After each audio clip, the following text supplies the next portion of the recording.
Coba bayangkan, Anda telah berinvestasi dan menyisihkan sejumlah besar uang dari hasil kerja keras untuk memasuki masa pensiun. Anda memiliki rencana yang cukup komprehensif. Semua berjalan dengan baik hingga pada satu saat Anda jatuh sakit, yang memaksa Anda membuka simpanan dana pensiun untuk membayar biaya perawatan, obat, dan rumah sakit. Tentunya Anda tidak menginginkan hal itu kan? Untuk menghindari atau mengurangi potensi terjadinya skenario buruk tersebut, tidak ada salahnya jika Anda mulai memperhatikan kesehatan Anda sedari dini. Mari kita bahas beberapa kebiasaan sehat yang akan membantu Anda tetap bugar dan bekerja secara optimal. Berbicara tentang kesehatan, hal pertama yang mungkin muncul di pikiran banyak orang adalah kesehatan fisik, yang kemudian akan dikaitkan dengan olahraga sebagai jalan utama untuk mencapai kesehatan fisik yang optimal. Anggapan tersebut sama sekali tidak salah.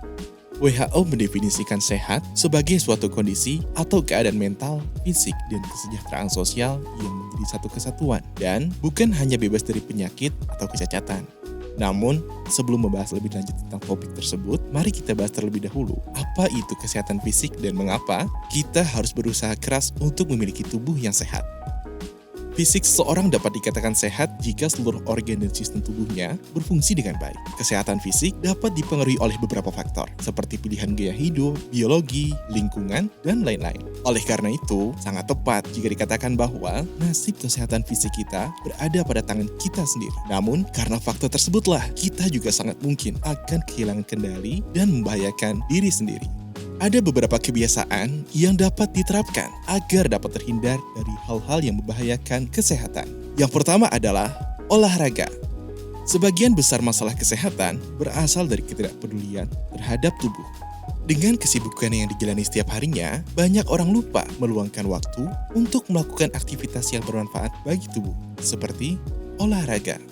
Berolahraga membuat otot-otot bekerja dan membakar kalori, sehingga membantu mendapatkan atau menjaga kebugaran tubuh. Apapun usia, jenis kelamin, atau tingkat aktivitas fisik, olahraga yang teratur akan sangat meningkatkan kesehatan fisik, bahkan juga kesehatan mental. Mungkin banyak yang beranggapan bahwa olahraga itu ribet dan memakan waktu karena harus pergi ke pusat kebugaran seperti gym. Beberapa latihan sederhana seperti jalan di tempat, plank, squat, dan push-up dapat dilakukan di mana saja. Atau, jika memiliki waktu luang yang lebih banyak, berjalan kaki dan melakukan beberapa putaran di sekitar lingkungan juga merupakan salah satu bentuk olahraga yang dapat dilakukan kapan saja dan di mana saja. Selanjutnya, menjaga kesehatan gigi dan mulut. Kesehatan gigi dan mulut adalah bagian yang sering diabaikan dari kesehatan secara keseluruhan. Namun, yang tidak disadari oleh banyak orang adalah ada hubungan kuat antara kesehatan gigi dan mulut terhadap kesehatan secara keseluruhan. Oleh karena itu, seberapa baik Anda merawat gigi dan mulut dapat memiliki efek yang besar pada seluruh tubuh Anda. Sebuah studi oleh Elizabeth Kralkaye menyimpulkan bahwa pada laki-laki lanjut usia, risiko penurunan kognitif meningkat seiring dengan semakin banyaknya gigi yang tanggal akibat penyakit gusi yang tidak diobati. Menakutkan bukan? Untuk menghindari risiko itu, disarankan untuk menyikat gigi dan menggunakan benang gigi secara teratur. Selain itu, jangan ragu untuk berinvestasi pada dokter gigi, agar kita dapat melakukan check-up rutin untuk membersihkan gigi, setidaknya 2 kali dalam setahun. Terkadang, ada sudut dan celah yang tidak dapat dijangkau oleh sikat gigi maupun benang gigi. Disinilah peran seorang profesional dibutuhkan. Lalu, ketika mulai membiasakan diri untuk merawat kebersihan mulut dengan baik, kita akan mulai melihat dan merasakan keuntungan dari usahanya. Seperti memiliki nafas yang segar, mencegah penyakit gusi, dan dapat menghemat uang karena tidak perlu berobat. Selanjutnya adalah mengutamakan waktu tidur. Orang dewasa umumnya membutuhkan sekitar 7 jam atau lebih untuk tidur setiap malam. Tetapi, karena tuntutan dari pekerjaan dan keluarga, atau bahkan dari keinginan pribadi, sebagian besar seringkali sengaja mengurangi waktu tidur. Membiasakan hal ini dapat membahayakan kesehatan dengan meningkatkan risiko terkena penyakit seperti obesitas, diabetes, penyakit jantung, bahkan stroke. Selain dapat meningkatkan risiko terkena penyakit serius, kekurangan tidur juga dapat mempengaruhi kinerja. 1 malam kurang tidur akan sangat mempengaruhi keesokan harinya. Tentunya, jika kita tidak mendapatkan istirahat yang cukup, akan berasa lelah. Namun tidak hanya itu, kita juga tidak dapat berkonsentrasi pada pekerjaan. Salah satu cara untuk mengatasi hal ini adalah dengan membuat jadwal tidur dan memastikan untuk mematuhinya. Selain itu, konsisten dalam mengikuti jadwal tersebut juga diperlukan. Konsistensi ini lebih penting daripada memenuhi jumlah jam minimum yang diperlukan, karena hal ini membantu menjaga ritme sirkadian, yang juga disebut sebagai jam internal tubuh. Faktor lain yang ikut berperan dalam hal ini adalah kualitas tidur. Kualitas dan kuantitas berjalan beriringan, bahkan dalam konteks tidur. Meskipun dengan tidur cukup, kita bisa saja masih merasa lelah atau mengantuk keesokan harinya. Dan hal ini dapat terjadi karena tidak mendapatkan kualitas tidur yang baik.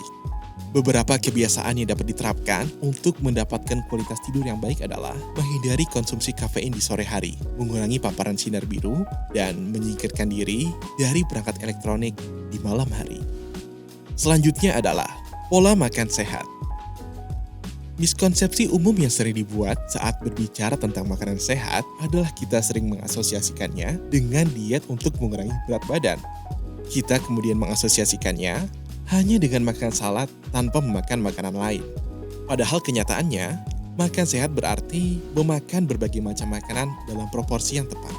Pola makan yang sehat dan seimbang memberikan energi yang dibutuhkan untuk tetap aktif sepanjang hari, serta nutrisi yang dibutuhkan untuk pertumbuhan dan perbaikan, membantu tetap kuat dan sehat, serta membantu mencegah penyakit yang berhubungan dengan pola makan.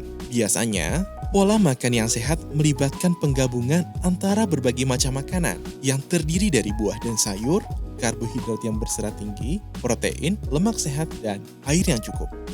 Dapat dimengerti bahwa secara tiba-tiba beralih ke pola makan yang sehat bisa saja menjadi sulit bagi sebagian orang. Karena pengalihan ini mengharuskan mereka untuk benar-benar mengubah cara mereka menyiapkan makanan.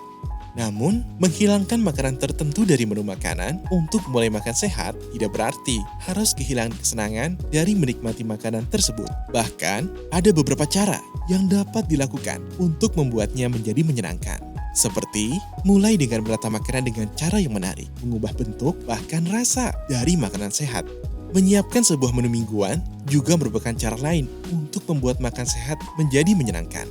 Setelah menemukan apa yang dapat membuat makan sehat menjadi lebih menyenangkan, kita dapat merasakan manfaatnya. Di antara sekian banyak keuntungannya, yang paling utama adalah tingkat energi yang lebih baik, penurunan risiko terkena penyakit kronis, dan dukungan yang lebih baik terhadap fungsi dan kesehatan otak. Selanjutnya adalah minum air putih yang cukup. Air sangat penting bagi kehidupan. Bagi tubuh manusia, air sangat penting karena menyediakan sanitasi dan juga sumber gizi. Air juga memainkan peran penting dalam fungsi tubuh tertentu, seperti pengaturan suhu melalui keringat. Mengetahui itu, sebaiknya kita sadar akan pentingnya menjaga diri agar tetap terhidrasi. Dengan itu, kita membantu tubuh dan memberikannya sejumlah manfaat, seperti kinerja fisik, menjaga suasana hati dan konsentrasi, serta membantu sistem detoksifikasi alami dari tubuh. Sayangnya, kebanyakan orang tidak minum cukup air. Hal ini biasanya terjadi karena kesibukan, seseorang merasa seolah tidak punya cukup waktu untuk mengambil air minum. Atau bahkan ia lupa sama sekali. Ketika hal ini menjadi sebuah kebiasaan, ini berpotensi membahayakan karena kurang minum air putih dapat menyebabkan kita lebih rentan terhadap tekanan darah tinggi, kelelahan, gangguan kulit, gangguan pencernaan, gangguan ginjal, kolesterol, dan lain sebagainya. Agar tidak lupa untuk mengkonsumsi cukup air, ada beberapa cara yang dapat diperhatikan, seperti menetapkan sebuah target asupan air harian dan membuat jadwal agar mengingatkan diri untuk minum air putih setiap 1 jam. Selain kedua cara tersebut, mengatur pengingat menggunakan ponsel juga akan sangat membantu. Terima kasih telah menonton video ini sampai selesai. Terus produktif dan terinspirasi. Sampai jumpa di video-video berikutnya.